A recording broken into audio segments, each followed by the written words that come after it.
lot of fun together this morning. We have Rashad Ahmed here with us.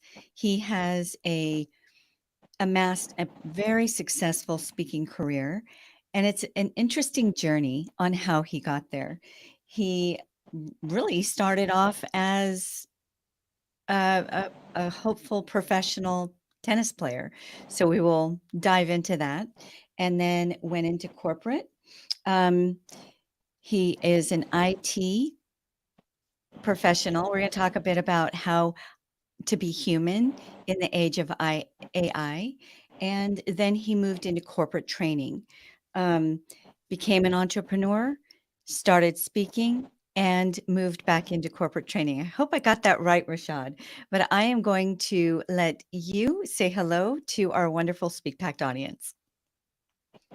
Antoniette, thank you very much for the introduction. Yeah, the one important bit is me being the leadership coach, executive coach. That's a big part of what I did and why I went into speaking, which was an evolution from my leadership coaching. So that's mainly what I do is coach executives and teams and companies and run workshops and things like that, which then led onto speaking gigs as well. But Right. yeah, Yes. all good. Yeah. Definitely wanted to dive into that because how did you become an IT guy to you are a highly esteemed executive coach now. So I definitely wanted to talk about the journey of how you got from that place to where you are now. And did you did you set out to start speaking, or did you organically kind of go into it and think, "Huh, I think I like this. I think I really enjoy training and speaking." Yeah, it's something that's always been a natural to me, my ability to explain and also to speak in front of audiences. It's something that I love. And my mom was a teacher. And so teaching was something that was very much ingrained in me, and also have a mind that likes to take very complex concepts and make it simple. And that's something that I think a good teacher does.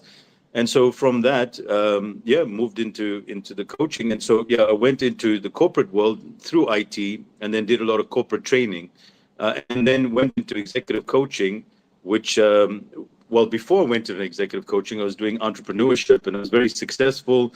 I had many different enterprises. One was arranging funding for very large projects, working on projects in the billions. So that was quite big, working with the big fives and the Nice. consulting firms, and traveling all over the world and all the rest of it. And then I went into my own business, and then I had a bit of a burnout in my 30s, and yeah, my life was not making sense, and all came to a crashing halt. And here I was, extremely successful as an entrepreneur, and in my family at that time. I think we had two children, and yeah, I felt like why was I feeling like such a failure? Why was I not enjoying life? And there was a big question for me. And then I met a coach, and I went on a journey of my own, and always thought I knew it all and read it all and understood it all. And I met a man who really questioned everything that I thought I knew, and drove me insane, actually, questioning everything. And well, he was right, and I had a lot of work to do, and a lot of it to do with my conditioning and my belief systems and what I thought I was. And I had to discard everything that I thought I was to create a new version of what I wanted to be, which was not based on what somebody else or what I believed should be who I should be. And so I started taking clients on this journey, and very much of a personal journey. And I realized how much that then moved into their corporate life and into their work life. Because there's no, I mean, executive coaching, you're not sitting there just talking about numbers and career. You're talking about their relationships, you're talking about their communication issues, their personal issues make a huge part of that. So it was a natural progression to that. And then I started working. I've been very fortunate enough to have found some clients that have become very big fans of mine, and some of these clients are very connected. And just by luck, they connected me with some very well known personalities and profiles. So one day I plan to write a book and remove the names, but the type of people I've worked with is quite extraordinary. Famous musicians, artists, politicians, some very well-known names out there, and some billionaires, some very, very famous, wealthy people, and then CEOs of very large companies. I'm not allowed to share most of them, and most of them don't put reviews on there, so Right. they don't Yes. really post about it. So people will say, "Well, where's your proof?" I have the proof, and if you really want to set up a call with one of them, I can. But don't expect them to give you much because they're extremely private people. So Well, it's you been have. wonderful to do that. Yeah. I'm sorry, Rashad. I wanted to dive into that a bit because you attract those kinds of people because you have a very holistic, very outside of the box approach to leadership. And it's unique. It's obviously from your own journey. And I think that, we all have been to some sort of leadership guru or leadership conferences, those kinds of things. But your approach is very holistic. It takes in the whole person.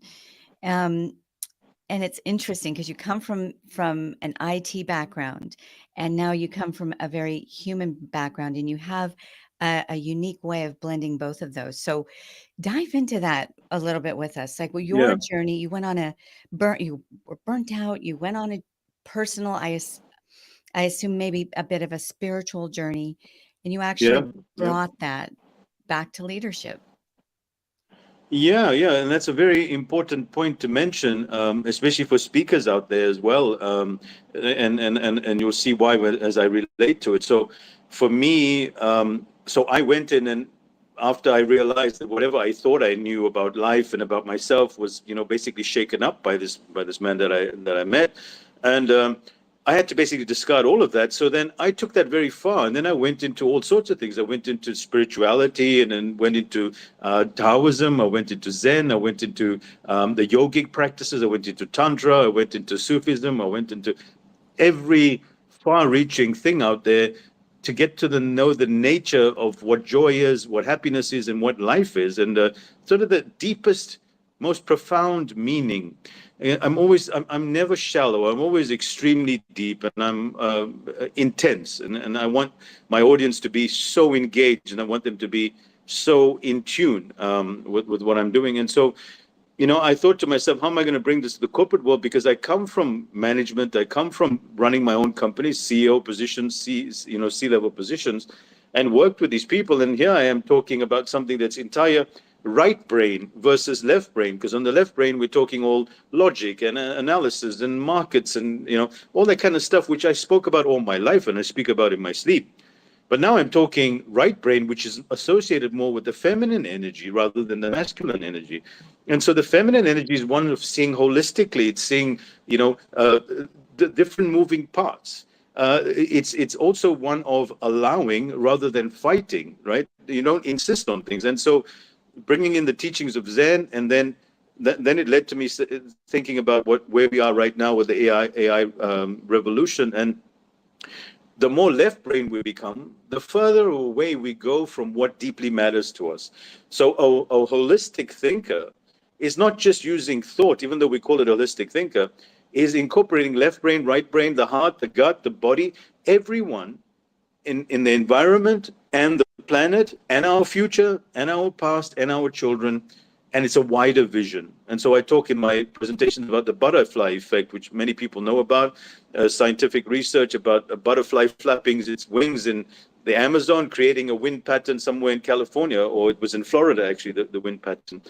So how does what we do have such great implications? And it excites me to no end.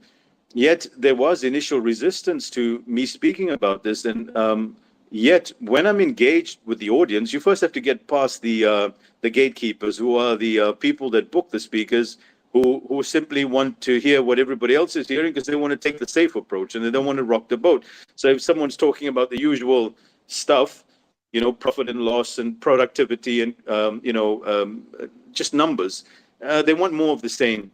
And so once you get past that and you're in front of the audience, I mean, they lap it up. I just did a presentation now as a keynote speaker in Slovenia, and the people said, we didn't want you to stop. And, all these people coming up to me saying, thank you. It took so much courage to speak about what you're speaking, and it's so relevant. So many speakers and many professionals know what's going on, but they rather pay the bills.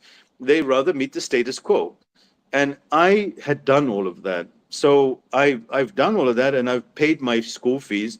And I've realized that there's nothing more important than speaking your truth, and selling your soul because you want to fit in is a real trap. And so maybe my message is not for everyone, yet you find everybody who hears it going, wow, I didn't think of it like that. And I think it's more a sense of a personal mission of, well, you could use my phrase, it's time to cut the bullshit. And I believe in the corporate world, we have a lot of that going on right now. And I think it's time to have real conversations about that. Absolutely. Okay, my screen has frozen, but we're going to pretend it hasn't. I'm going to ask you a Yeah, I think question. so. Yeah. I'm going to ask you a question and if while as you're answering it, I'm going to pop out and pop back in. You said so much gold right there, Rashad, so many layers of true gems. Number one, you stuck to your truth. You decided this works, whether they realize it works or not. I am going to speak my truth. And you did. And I really believe that had you conformed to what you thought these producers wanted so that you could get the engagements, you would not be the speaker that you are today. You would not be in demand Right. like you are Yep. today. Exactly. They are resistant. I mean, their jobs depend on picking the right person for their stages, right? They can lose their jobs if they pick the wrong, so they're gonna stay in the safe zone, sometimes to their own detriment, stick in that status Yes. quo, but you Yes.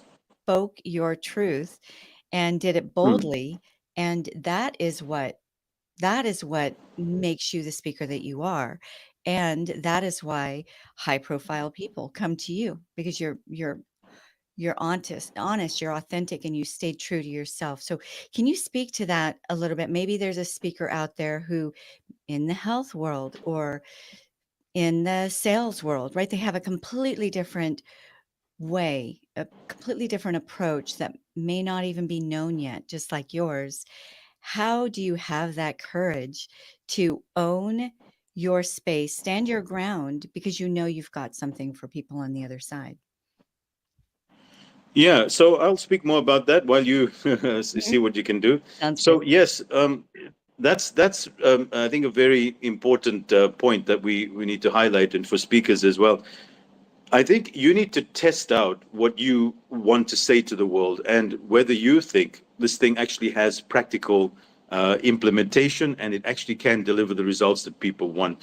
And the way you do that is with some test groups, and you do a small test and you run it, you run workshops and you run courses. And if there's interest in what you're saying, for instance, I launched a newsletter, and my focus was the newsletter was actually called Enlightened Leadership, which is taking it into another direction altogether, because enlightenment has this whole buzzword around it, which is like some kind of spiritual guru or something like that.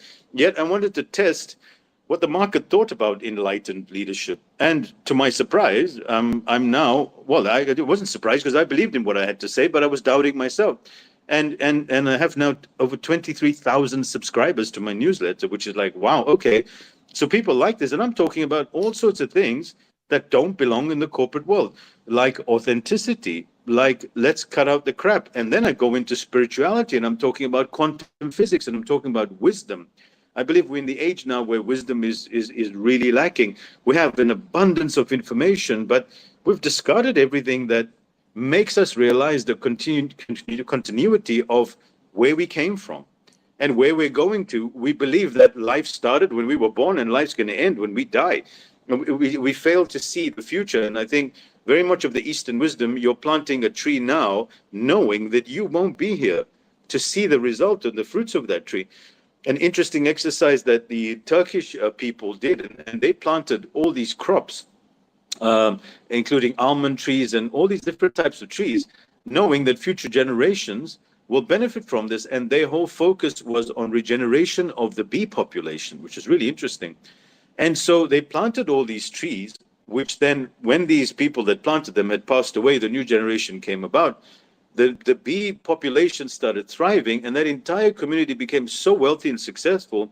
In return, they started uplifting other communities. So I won't go much into that, but really, we need to bring that into the corporate world. And another thing that I speak about, that I'm a man talking about what normally is more appealing to what women talk about. And of course, most of my audience and many of my clients are females, because they resonate with the message, because it's intrinsically what they are. They don't need to learn this skill. And I believe we all, without sounding corny but and misunderstood, we need to think like women, but not the women in the Western sense. I'm talking about the feminine sense, which is understanding everything in its entirety, implications, allowing. And the Tantra speaks a lot about this, and so that female energy is very important as well, the feminine energy as well. So and there's a lot of wisdom that is passed through that. And one of the qualities of the feminine energy, it doesn't stay to a position, it doesn't lead with ego. It's open. It's always wanting to learn. It's always there to say, I don't know, what can I learn? And I bring to my corporate clients this concept from the Japanese called mushin. And mushin means beginner's mind. So can we approach life as a beginner? As the famous D.T. Suzuki said, in the mind of the expert, there are very few possibilities. In the mind of the beginner, there are endless possibilities. So you can see how by you having the non-expert approach, you can bring so much value. So in summary, you've got to have the courage to if you depend on your salary and you earning a living out of becoming a good speaker, I honestly don't believe that you will reach that level. It's the moment where I said, I will do what I believe the world needs, and I will do it in a way that is beneficial to me. But the moment I say, I need this gig, like right now, if you talk about AI, you can get booked like every week. There's guys that are flying all over the world, and all they're talking about is AI. They're telling you because everyone wants to know what's going to happen in the age of AI. The problem is it's all guesstimation. Nobody knows because the future hasn't arrived. And so of course, I don't. So people say, hey, do you want to come talk about AI? I can talk about AI. I researched it enormously. I know a lot about large language models and all the rest of it because I come from a tech background. But I'm not selling myself short. So I was given the opportunity to speak about people in the age of AI. So I created a whole workshop and a keynote around. So in the keynote, I said, my focus in the age of AI is people, because everybody's focused on the technology, but not realizing that companies need people in order for AI and in order for the future to evolve. And I think people are losing touch with their humanity in many ways and becoming entirely, they're going to make themselves obsolete by becoming entirely information driven and entirely left brain rational mind thinking and disconnecting from everything that they are. So yeah, that's in summary. Oh my goodness, there's so much there. I generally will draw out quotes from these interviews. I wrote down 5 just in that time that you were speaking, because there are real truths there, real importance. And if we can grasp on to some of these concepts, we'll be so much more impactful in our lives, and I believe so much more fulfilled. Can you touch on that whole concept? Because there's a lot of competition in the speaking world. There's a lot of hungry speakers.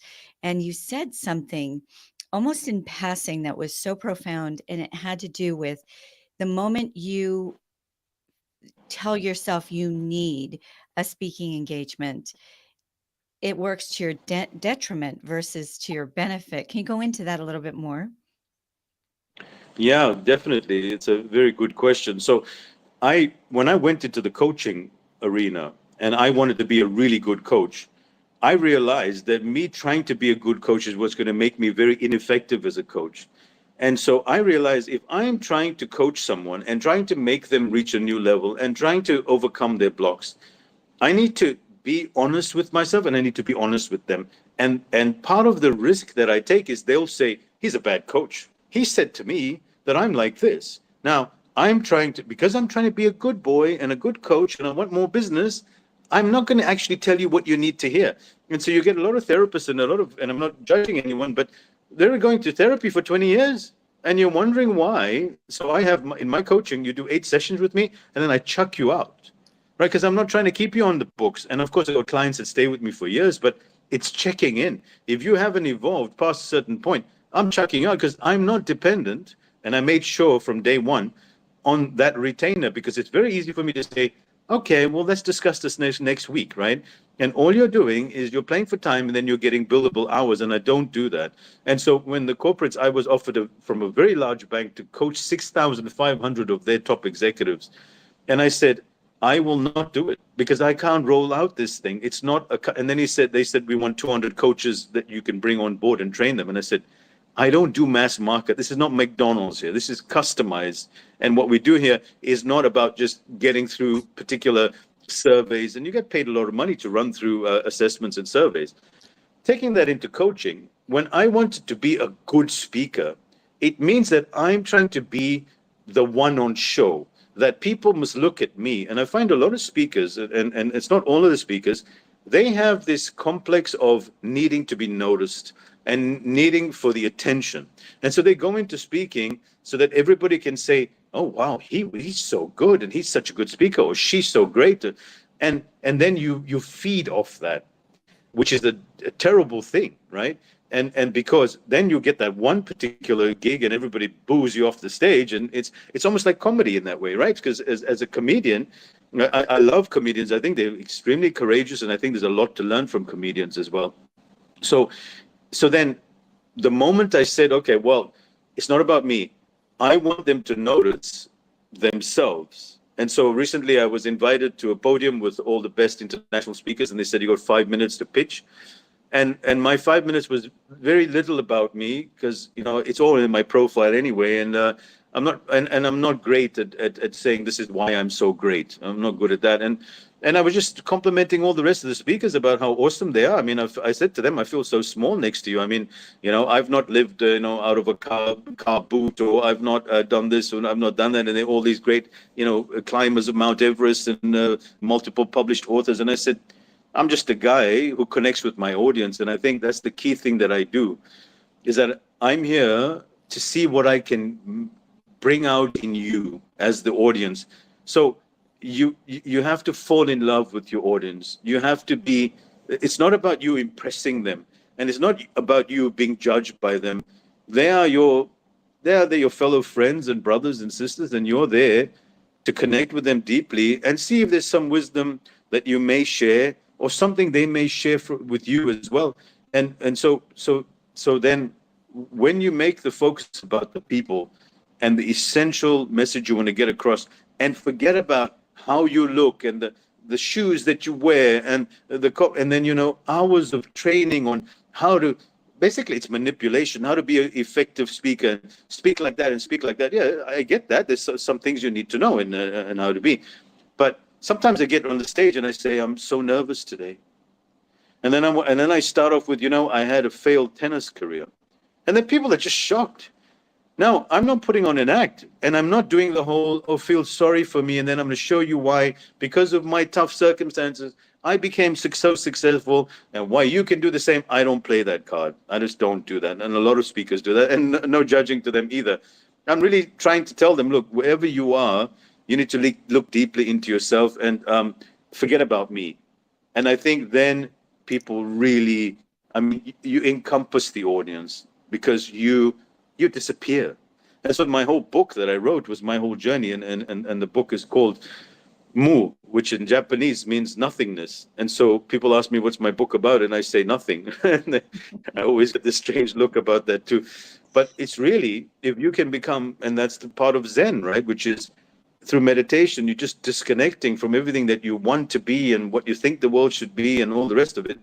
And you just be present. And you find that the audience then can be themselves instead of you insisting that, hey, look at me and listen to how clever I am and what I got to teach you. To listen, this is how great you are. And I'm privileged to be in your company. Wow. Love your audience more than you love yourself, right? And that that came through just as you're speaking to our audience. I felt like you were speaking to me, and that you actually cared that I get these concepts because you know what it can do for my life. And um, this is another one of those quotes, you have to fall in love with your audience. That's really hard to do. You're up there nervous. The inclination is to think of your own nerves, right? And instead you just let it out and you're again walking in your truth. I absolutely believe that that is an art, and it's a very essential one if you're really going to make it as a speaker. Those in the audience, once they truly believe that you care about them, then they're all ears, right? Have you ever sat at a dinner table in a conversation, a community kind of conversation, and the person who's just so obviously not hearing what's going on at the table because they have their own agenda in the background of what they want to say and what they feel like everybody needs to hear. You just can't wait till they be quiet so you can have the real conversations. I feel like in some Right. ways that's you. Yeah. So yeah, on that point, it's a really important point. So for me, when people feel nervous in front of the audience, is because the speaker believes that they are there to put on some type of act, or to persuade them, or to make them believe, or for them to like you, or for them not to judge you, or for them to get the message. But if you come on there saying, "I'm going to be me on stage, and these are my fellow brothers and sisters, and I'm connecting with them. And if they don't like me, I didn't come here to get liked. If you want like, you go get a strawberry ice cream. I came here to speak, and if I can appeal to someone in the audience and they like it, that's great. And if they boo me off stage, it's nothing personal, because it's never happened to me, of course. But if they boo me off stage, and you get these comedians, and I see their robustness. I mean, if you can handle being booed off stage, then you can speak your truth. I think the fear of and that's the fear of judgment, right? Which we have. I talk about the different fears, and at the top of the pyramid is the fear of rejection, because we feel that is how we're programmed in our DNA. That if a society rejects us, then we're an outcast, and so if you're an outcast, you're going to be eaten by the lion. So your greatest fear is to be the fear of rejection. But if you get over that and you say, if I'm alone and the lions eat me, so I'll be dead, or maybe the lions won't eat me, you can actually become your true self. And I think having a couple of flops, because everybody, you see, and most audiences are very compromising, and they're very accommodating, so no one's really going to tell you how you did, right? And so Yeah. if you get everybody coming to say, you know what, that was terrible, I would say that would be the most useful feedback. And then I would engage with that person and say, tell me why, so I can improve, instead of saying, I'm offended and I'm hurt. How could you speak to me like that? And because everybody's so afraid of being offended, nobody actually speaks their mind. So I go up to people and they say, oh, it was the best presentation. I say, could you tell me why? Oh, because you said this and this message really resonated with me. I said, yeah, but it doesn't mean it was the best presentation. It's just that something in what I said appealed to you. So I'm not going to take it like it was the best presentation. I'm not telling them this, but I'm saying, okay, well, what do I need to grow with, and how do I connect with more people as well? So I don't know. That may help some people as well. Oh my goodness, right. They say that speaking is right up there with death for a lot of people, right? That the fear of speaking. I love that you alluded to your fear pyramid. I think if we can each grasp that, especially as speakers, as those who are out there wanting to make a greater impact, how much more people we can reach in our spaces if we really understood that fear is really a self focused emotion. Once we flip that and start focusing more on the audience, even if it's just that one person in the audience who really needs to hear what we have to say so that they can excel in their own lives, personally or professionally. How can you be afraid when you're thinking about the other person? Yeah, yeah, that's really important. And the fear of judgment is simply a lack of you not having the robustness to question yourself. Because, I mean, why should you be accepted by everyone? There are going to be people that are not going to like what you say, and that's perfectly fine, right? And that's perfectly acceptable as well. So yeah, the fear of in fact, what I do with clients and people that I coach on, who want to speak and be public figures, is going into their fears. And I'm like, okay, well, what could happen? What's the worst that could happen? Oh, they could boo me off. Okay, let's go into that. And so the Zen approach is to feel into your fear. And the Western approach is ignore it and throw a lot of motivational quotes over it. And then you get in front of the audience and you're frozen solid, right? And then, but if you go into the fear and allow it to come up and you say, what's that bringing up in me? It's very powerful. And in other words, you get to know your fear. You become familiar with it. And we have this wonderful saying in the coaching, which is what you resist will persist. Mhm. What you befriend, you will transcend. Mhm. So once you befriend this fear and say, okay, well, let's see what it's trying to help me to do, and then you have no problem with it anymore. It becomes something you work with, because I think fear is a very powerful motivator, and I'm always a bit anxious and always a bit tense before I get onto stage, and I love that feeling because it keeps me in my top game. Because sometimes I just came off a long flight or whatever, and I'm not feeling it so good, and then I get this rush, and that's like, okay, you got to be on your A game. Bring as much of yourself here.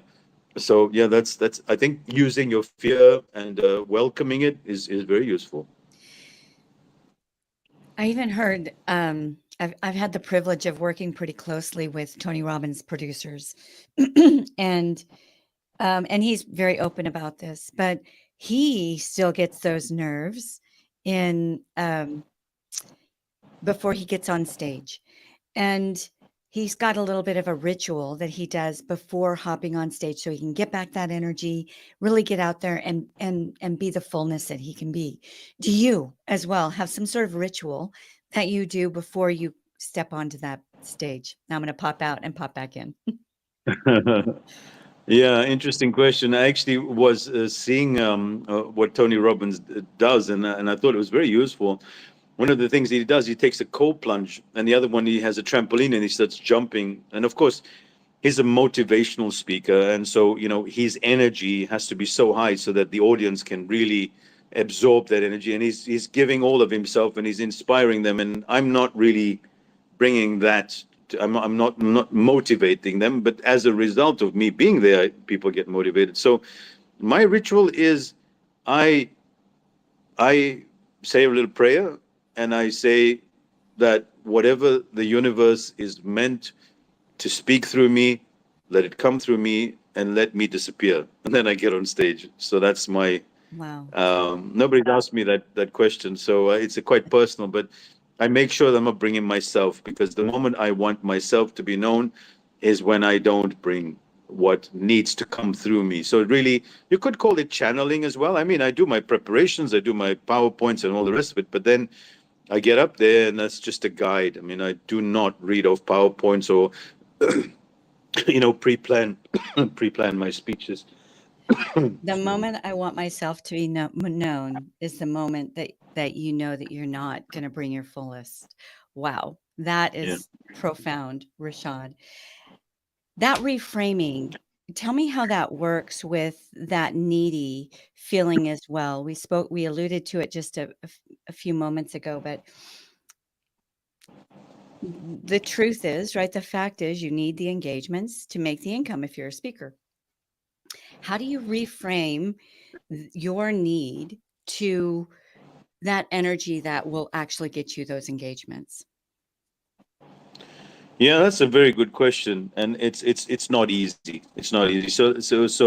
So many times, I mean, for me, it's my manifesting routine that I do, and I picture myself already, the phone ringing and the emails coming in, and people like you calling me and asking me to be interviewed, and those things do come. But then there's sometimes we're sitting there going, well, I better do something, and then sometimes I get tempted to say, okay, well, let me talk about what everybody else is talking about so that I can get the gigs, and I don't. Many or most of the time, I don't actually get the gigs, right? But there's no harm in a bit of a compromise. So I don't really reframe that. I mean, I suppose on the one level it is a reframe, but on the other level, it's like, yeah, you just keep going and you just make sure you be as authentic as possible. And I mean, my bills add up like you can't believe. And some months are very slow, and some months pay off for the other months. And of course, I think if you can somehow, as a speaker, cover your bases so that you're not dependent on speaking gigs, you can do really well.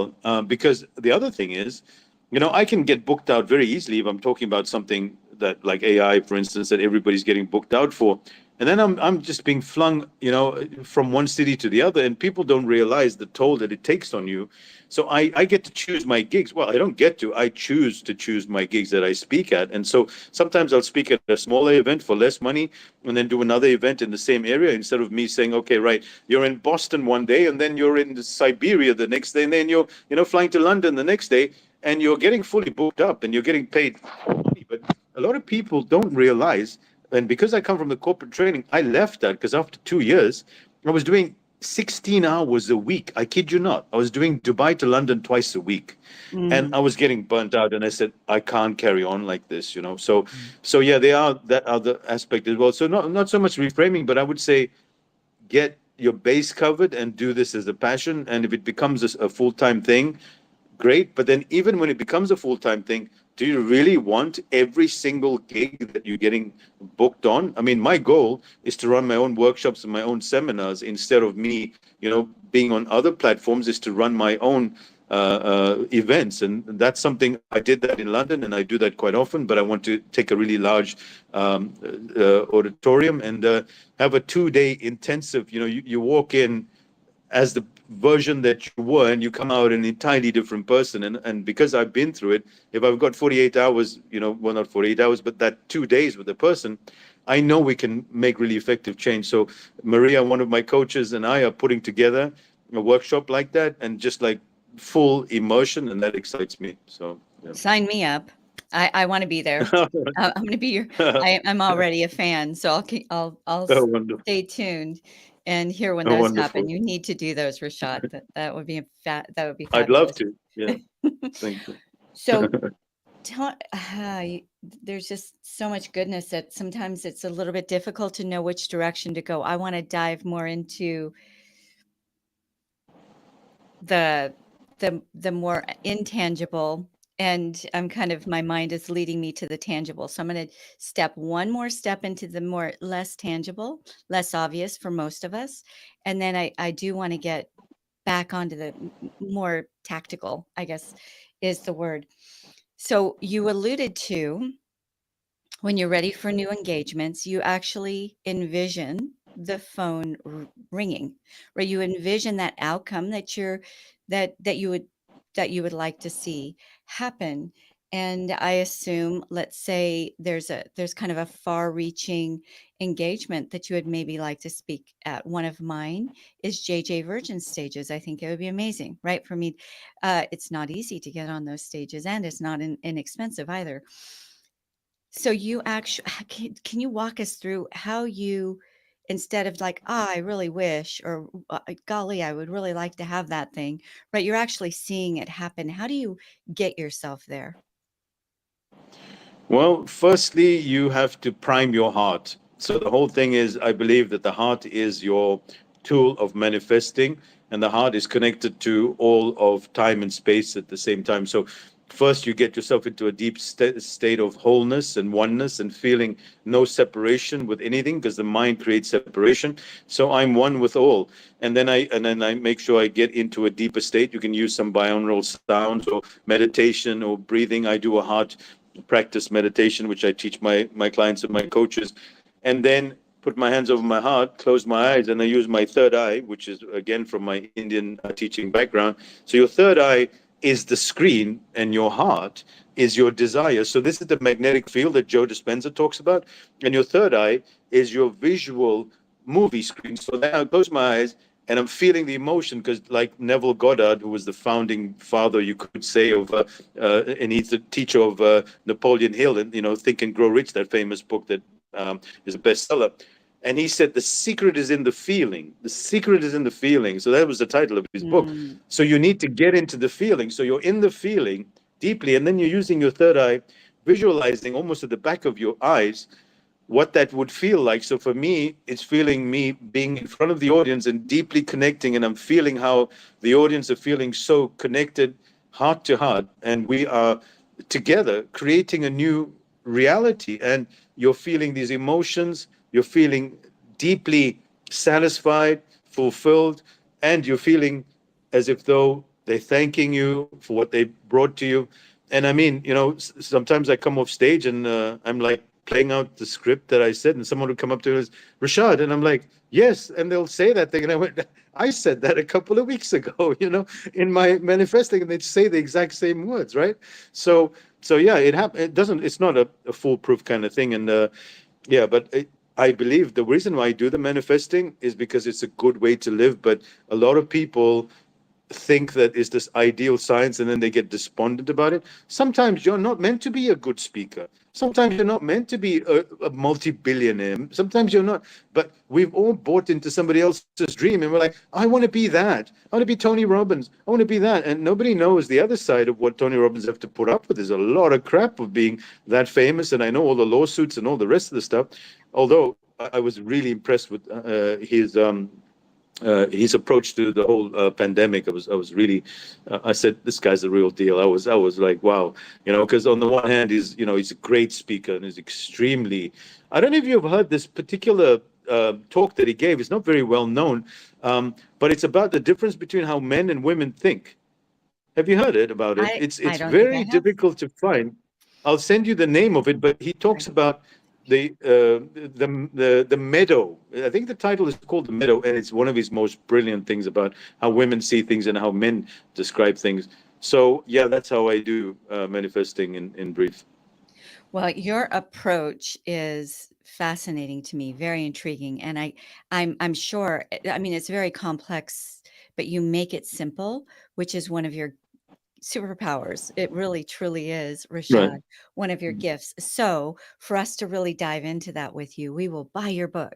We will go to that workshop once you get that going for us. Because, wow, what a world if you could just really capture that. So much of us just live in this world of fear and self-judgment, right? That's a big And thing. that whole idea of feeling into the fear rather than resisting it, which we are conditioned to do. So, what a world! I love it. Thank you for bringing that to us. In the context of ho- especially in the context of what kind of effect that has on us truly connecting with others and maybe even with ourselves, with our own truth. So thank you for bringing that to the table. You're welcome. I would like to dive into, so you started off corporate IT, right? And then you went into corporate training. I'm assuming they saw some gifts in you and said, "Hey, can you lead this or that?" You did it, found that, "Hey, I think I might be okay at this," and enjoyed it. Got burnt out because they were utilizing you so much, right? Or you were utilizing yourself so much.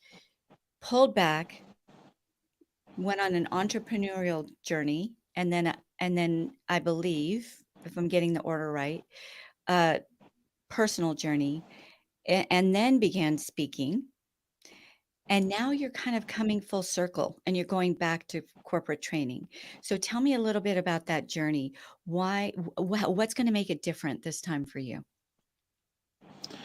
Yeah, that's true. So for me, and when my corporate training actually began was in Austin, Texas. So I spent almost a year, and so this company hired me while I was in Australia and said, "Hey, we're flying you to Austin." I was like, "Where's Austin? I've never been to Austin, right?" But I was in California before that, so I knew something of the U.S. And yeah, they just put me on these courses and said, "You just digest everything." So I had to digest. I think I was reading 10,000 pages a week, and I had to just digest all of that. And then they flew me all over the world presenting this material that was very technical to large audiences, to workshops and events.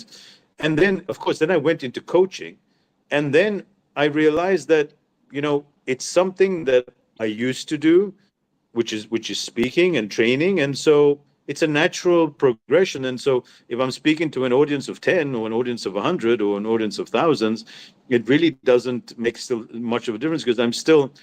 But I, in answer to your question, the evolution of me is that before it was me teaching them, where now is me sort of being the conduit for them to transform.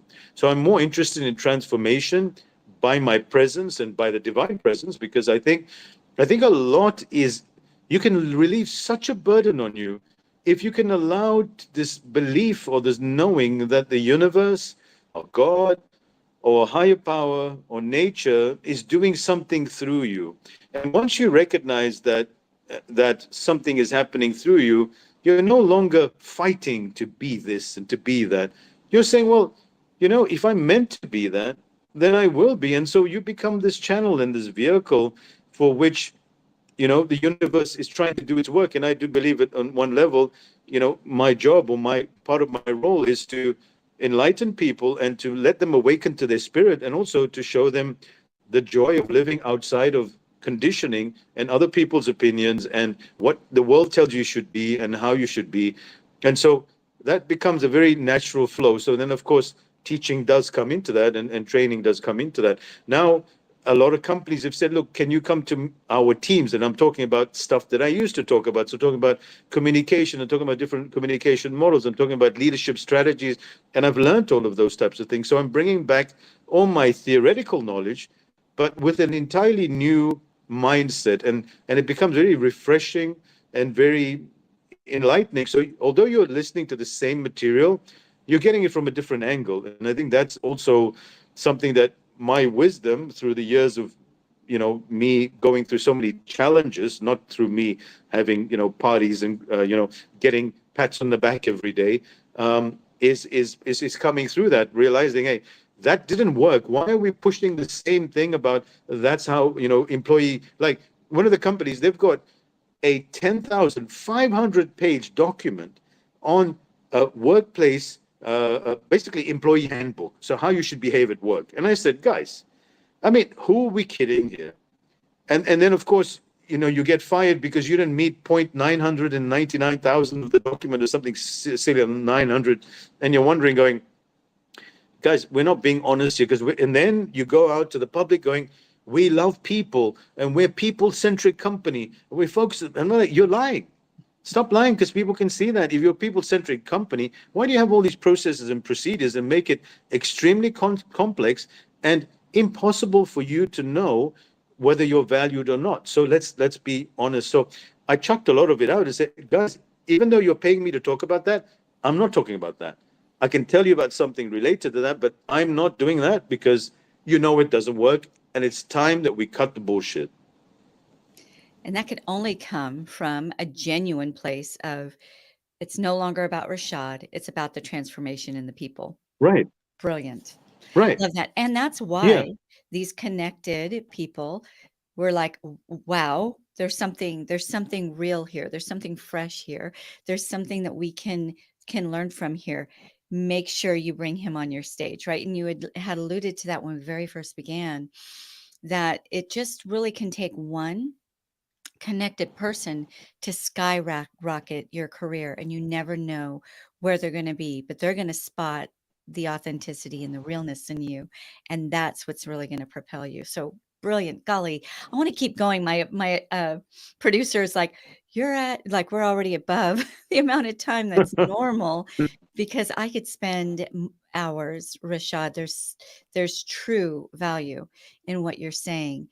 So because of that, I know that there's a good number of people in our audience that is going to want to know how to follow you, how to find you, where to hear you speak, how to get your book. So tell us a little bit about the best places to find you.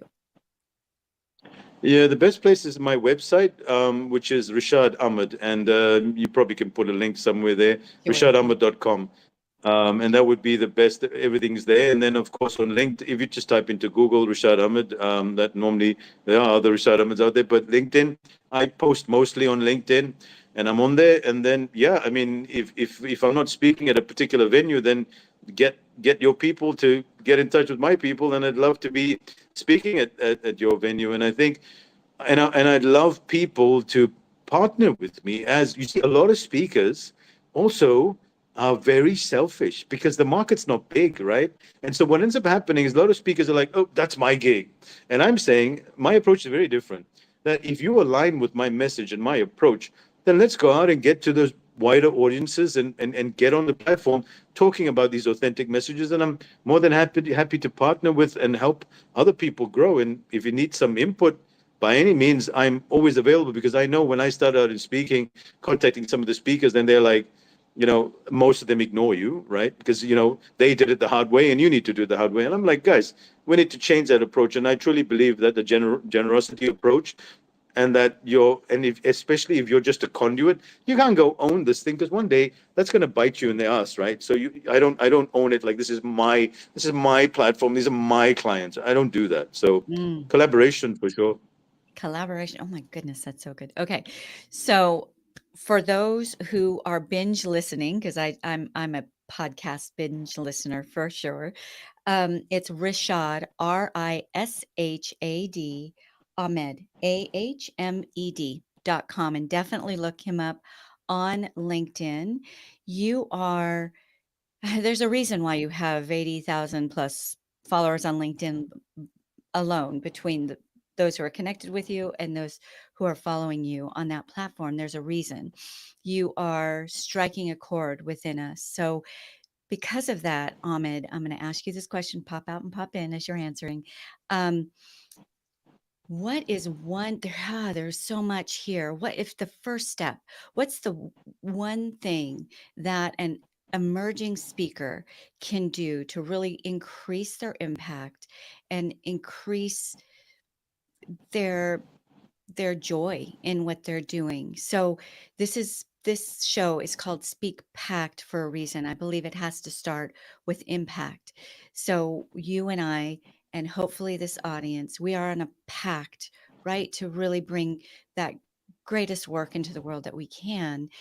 What is a challenge that you can leave with our audience where they can make a big leap, a step in that direction? Yeah, that's an excellent question, and I think that comes from personal wisdom. You could say my personal approach is that if you can, on a regular basis, and if you commit to doing it to yourself, that you commit and you actually deliver on this, is do a post every day on whichever social media platform you want, highlighting the thing that you want to talk about. And so if I'm talking about wisdom, I'll spend, and some days I don't get that great feedback on the algorithm, because the algorithm just chooses the usual stuff that goes viral. And what goes viral is purely emotionally driven. It's not driven by what's really useful out there. So I would say a pact you could make with yourself, because ultimately, really, you need that one person or that one group, or whatever it is, for them to say, I like what this person is doing. And so, one thing that really helped me was to do weekly free calls. So during COVID, I decided, look, people are not going to even have money to pay, and I can't travel anymore. So I'm going to be stuck here at home. So I went online and said, every Saturday, free coaching for everyone. Come on board. And of course, people thought it was a gimmick, right? And then people would come up to me, say, well, what do you charge for coaching? And I say, you don't understand. You don't have to pay for coaching. It's free. And they're like, this guy's nuts. There's something wrong with this guy, right? So, well, it turned out that that's where so many of my clients came through. They were like, no, we do want to pay. And I'm like, don't pay. It's free. And they're like, no, but we want to pay. I'm like, all right, if you insist, right? So I would say, give back. Like, just change the whole approach around to, instead of me trying to make it out there, what can you give to people, and what you can transmit through you. And that would be my challenge to you. What can be transmitted through you for a better place, for a better world, and for doing things better? So if you're a professional, what you're transmitting through you and how you can improve, or some unique message you're bringing to the world that's happening through you, bring that out there. But the regular practice will make sure you get rid of your fear of judgment and your fear of what people would say. And one final thing I would say, grab the camera and record, and you will be bad at it. Guaranteed. I remember when I did my first recording, and I said to my wife, I did about 30 takes, and I said to my wife, I really like it. What do you think? And she goes, it's terrible. And you know what? I said, Yeah. I'm posting it. And I posted it. And I got a couple of nice people who said, it's not bad, right? And then you just, over time, you get better at it. So yeah. Oh my gosh, that's okay, brilliant. So essentially, be generous for the sake of being generous, not for the sake of gaining something. Yes, yes, And yes. then you will gain. But people see right through that if that is truly your goal. You're out there, Right, you really genuinely wanting to help people in a tumultuous time, right? That was very destabilizing for all of us, and you knew you could help. So you were right. generous, and that came back to you, even though that just wasn't even in your framework at that time. Beautiful way to close this show. And I am serious when I say I could spend hours with you. I feel like we've only touched the tip of the iceberg. So, Mm, it is. dear Speak Pact audience, definitely reach out to Rashad. Follow him on LinkedIn, check out his website, look up his book. You will be a transformed, better speaker for it. So, thank you. This has been thrilling. Thank you for the time that you've spent with us today, Rashad. You're very So welcome, and appreciate it. I think you had a lot to do with how the conversation flowed. Your energy, your presence. You're an excellent interviewer because you didn't bring you exactly what I said. What makes a really good speaker? It wasn't you showing off what I am, and you came through so beautifully. And I think your questions were excellent, and your engagement despite all the issues. And also, this was the second time we're trying to arrange this because of the storms that you had. So this was a long time coming, and thank you. You've been incredible as well, as a wonderful host as well. So thank you very much, Antoinette. I'm taking that right here. Antoniette, Antoniette, you've got thank it. you. I'm taking that right here, Rashad. Thank you. And thank you, audience, for staying with us today. We so appreciate you as well. Ciao, ciao for now. Bye.